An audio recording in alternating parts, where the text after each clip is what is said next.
My name is Jennifer Jean, and this is my story.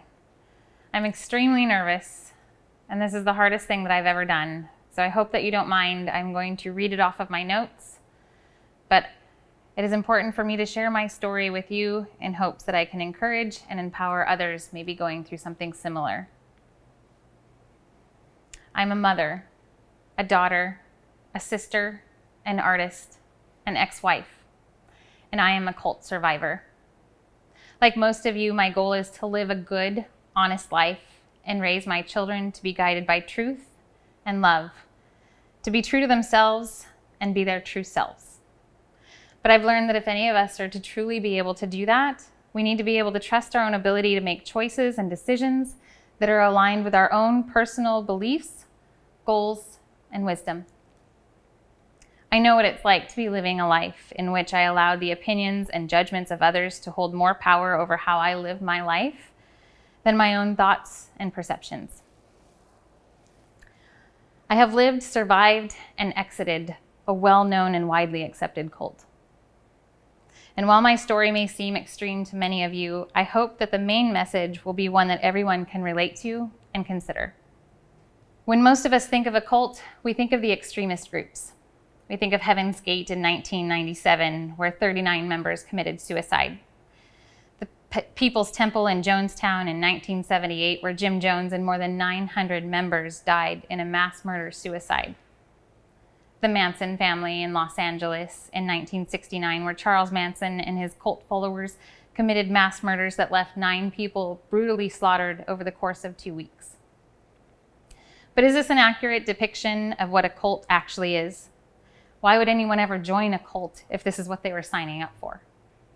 How do cults get their members? And are the extreme cults that we see in the news the only true cults that are out there? It might surprise you to know that there are hundreds of cults operating today, and their members live alongside you and may even work with you. Millions of people around the world belong to cults and don't even realize it. Cult recruiters never give you the hard sell right off the bat. I mean, after all, if the pitch were, "Come be a part of our group.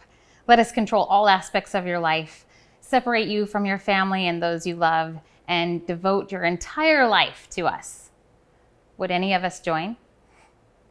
Most of us would run the opposite way. So why didn't I? They reeled me in, little by little. It was a slow and methodical process. The questionable teachings are not taught up front. They were muddled and taught in a way that watered them down and made them appear acceptable. In 1999, I moved to Seattle, ready to experience life on my own. Without family and friends there with me, I easily slipped into the club scene and soon hit rock bottom. For 4 years, I was in a toxic relationship, addicted to methamphetamines, homeless, and I found myself at the bottom of what felt like a pit that I could not get myself out of no matter how desperately I tried. I was shrouded in darkness with no way out. I wanted to change my life, but I didn't know how or where to start. This is when I met Ruth, and she taught me how to pray. Suddenly, there was this opening in my life where I needed it most. She encouraged me to study the Bible with her and invited me to learn more about her beliefs. This was the introduction to the religious organization that would help me turn my life around, yet eventually mislead me and let me down entirely. At first, all I saw were the benefits. I finally felt like I had a wholesome group of friends who loved and cared for me. I felt like I belonged. I was able to quit smoking and stop the drugs completely. Soon I fell in love with a man in the church. We got married, and we were both committed to a life of faithfulness and service. Having kids and raising a family in the organization felt like we were part of something bigger than us. We had purpose, and we were teaching our children to devote their lives to the organization just as we had. But something began nagging at me. There was a question I could not get off my mind, and I could not seem to understand. I was now a mother, and my kids were beginning to grow, and they were asking questions about our beliefs that I couldn't answer.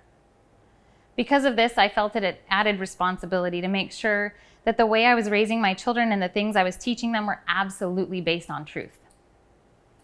But when I started to ask my questions, I was shamed, chastised, and threatened by the church elders.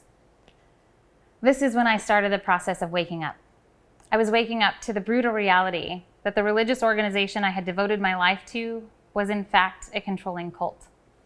Long before I made the decision to leave the church, I first had to find the courage to begin speaking up and demanding answers. I spent the entire year of 2016 fact-checking everything written and referenced in my church's publications. I was dedicated to finding the truth. I wanted to make sure that the discrepancies that I noticed weren't just based on my own skewed perception. As I researched, I prayed to be guided by the one single indisputable truth I know: God does not lie. In fact, the truth is what believing in God is all about. So in my research continually and regularly uncovered discrepancies and untruth, I knew in my heart that what we were being taught could not be from God. I began to trust my own instincts that I had been doubting for so long. I started to realize that I had the ability in me to distinguish right from wrong, fact from fiction. I began taking the first steps toward regaining control over the information I was taking in and the influence I allowed others to have over me. Each new fact I uncovered helped bring back a piece of my confidence and a belief in myself that I had the power in me to take a stand for what I believe is right.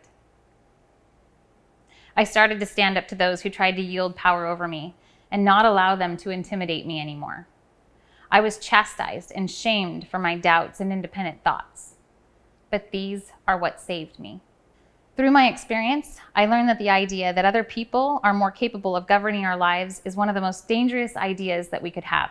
The word cult can cause a feeling of unease and even fear. But what exactly is a cult?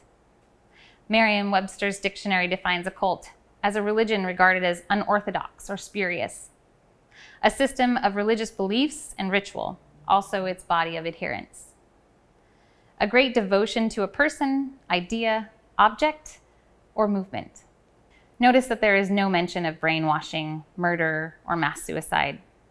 There really is no meaningful difference between a cult and a religion or large organization in terms of morality or spirituality. Although there is a bigger problem here. And it's that often from the start we have been trained to follow the guidance of others. And when we buy into the idea that someone outside ourselves is more equipped and worthy to govern our lives than we ourselves are, we begin to discount and disparage ourselves. We begin to doubt our own thoughts and opinions. When we choose to prioritize the external guidance of others, we begin to discount our own inner wisdom and doubt our own ability to know the difference between right and wrong. This is a high-stakes scenario because if we're not careful, we can spend our whole lives lost in the false narrative of others simply because we have neglected to invest in and develop our own internal compass. When undue influence is initially imposed on the minds of unsuspecting recruits, it often starts with love bombing, where the members will shower you with love and affection and a promise of life in an idealistic fantasy world where they might never have to die, or they could live forever, or even be able to achieve some elite status in a better society to come just by joining their group. Whatever its source, an abusive mate, parent, religion, or group, this methodical system of control of undue influence disrupts our authentic identity and reconstructs a new identity in the image of the group or its leader. In the process of an individual's ability to think rationally and act independently is undermined, enslaving even the brightest, educated, and most functional people. Mike Bickle, founder of the International House of Prayer University and author of several books, created a list of 7 ways to recognize the difference between a religious community and a cult. Each and every one of these rang true for the religious organization that I was in.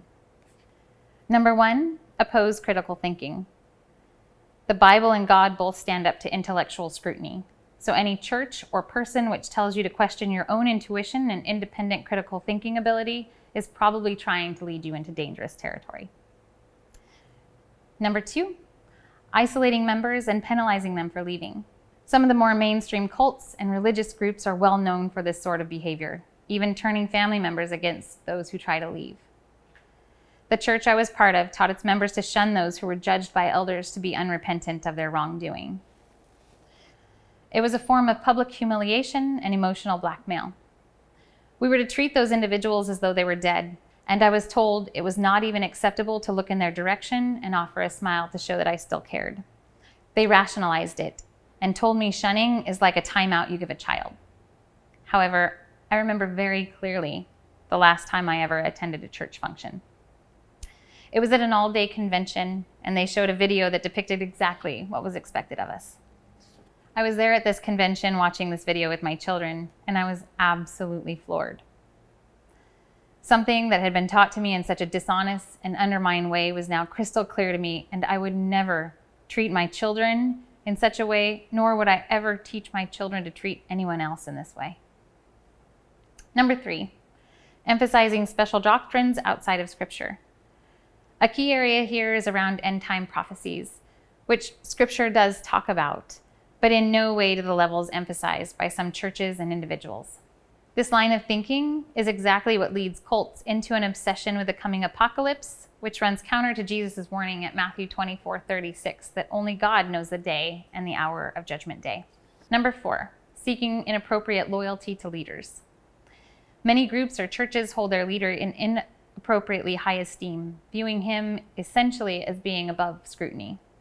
Unaccountable leaders with devotees who love them perhaps even more than they love God are a key feature in any cult and some churches.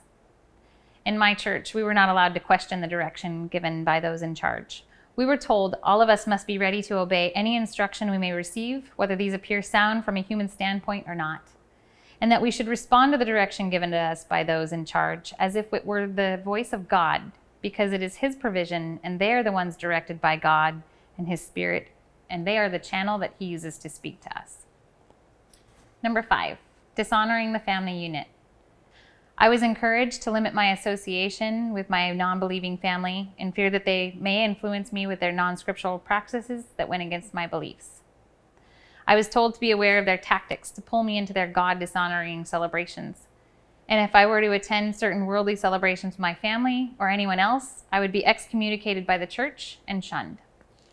Number 6, separation from the church. We were told we were elite and special. We were God's chosen people.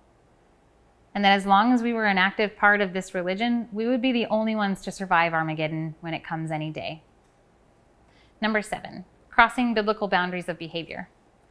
Thankfully, this is an area where few churches recognize themselves. But if your church starts encouraging a lifestyle which doesn't tally up with Scripture, then you should start asking questions and trust your instincts. I was beginning to see the real dangers of the religion I was in, and my eyes were starting to open to the truth about the truth. I started to realize we have a choice to reclaim our freedom and take control of our lives. Leaving the religion meant I gave up everything.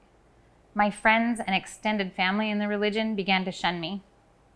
My best friend, who I never thought would cut me off, blocked me on all social media accounts out of fear of seeing me post something abhorrent or sinful, and refuses to talk to me until I come back to the organization. My niece and nephew were no longer allowed to come stay with our family, and my own husband sided with the elders, accusing me of ruining everything we had ever planned for our family.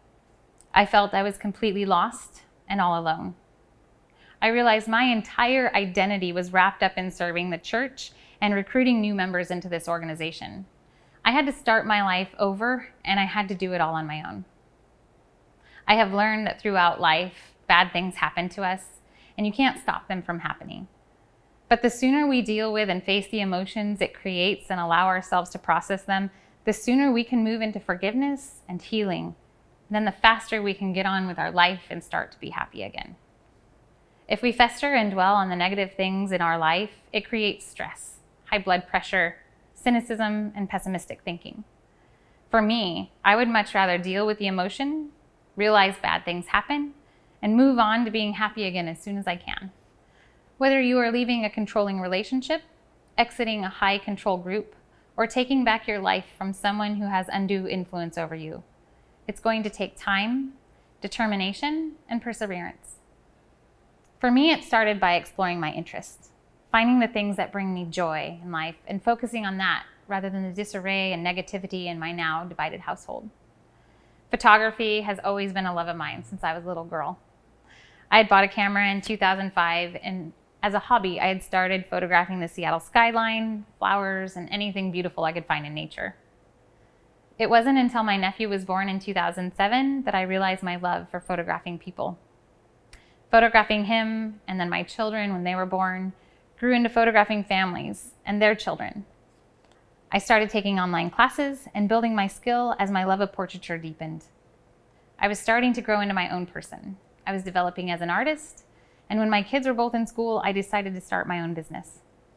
Opening my own business put me out in the community, and I started to develop a network of friends who accept me for who I am unconditionally. I started searching out ways to use my photography in new areas and in ways that were fulfilling to me. And that's when I came across Capes and Crowns Foundation online. I fell in love with the work they do, photographing children with cancer, terminal illness, learning disabilities, and children in foster care. When the chance to meet the woman who started this foundation presented itself at an awards ceremony, I immediately took it. I walked up to her and told her how much I admire the work she did, and I volunteered right there on the spot. Being a volunteer photographer for Capes and Crowns is the part of my job that brings me the most joy and happiness. Searching out that opportunity was a step toward being the type of photographer and the type of person that I want to be. I learned to step out of my comfort zone, networking with people in our community. I began surrounding myself with people who have qualities I admire and respect, and taking opportunities to learn from them and their experiences. I started to find the courage to get up in front of large groups and speak about my business, my art, and my passion for it. I went from being a timid, shy woman with no self-confidence who felt I had to limit my association with my own family in order to please God. I was told not to seek higher education or plan for retirement because Armageddon was going to come before I'd ever live to be that old. And instead, I was to put the interests of the church first and ahead of my own. I lived under strict rules made by other people and obediently followed their every direction. But now, here I am, a single mom, an independent entrepreneur, and a growing artist. I am creating my own plan for my future. I trained for and ran my first ever triathlon this year, and I have overcome some of the most difficult trials of my life with dignity, grace, and class. I am proud of the woman I have become, and I am continuing to grow and learn to be the best role model I can for my children each and every day. Little by little, gradually over time, I learned to empower myself so that I can in turn empower the people I photograph. Whether it's the children I empower through Capes and Crowns to believe in themselves and see that they are the true superhero of their own story, creating an experience, transporting them into a world they created with their own imagination, allowing them to see for themselves that they are strong and able to overcome so much more than so many of us will ever have to endure. To the men and women I empower through the experience I create for them through my portraiture, allowing them to let go of their insecurities and see themselves the way others see them. My work is now centered around empowering others through my photography to believe in themselves and be proud of who they are. It's easy to lose your way and give up your freedom to someone or something, but our freedom is one of our most prized possessions and should never be taken for granted. You see, the beautiful thing about this life is we get to decide who we want to be, and then we get to become that person. It takes strength and determination and believing in yourself, and then anything is possible. Use your experiences as a catalyst for growth, change, and development. And in this way, live up to your full potential and live your best life possible. My name is Jennifer Jean. That was my story then, and now the new chapter begins.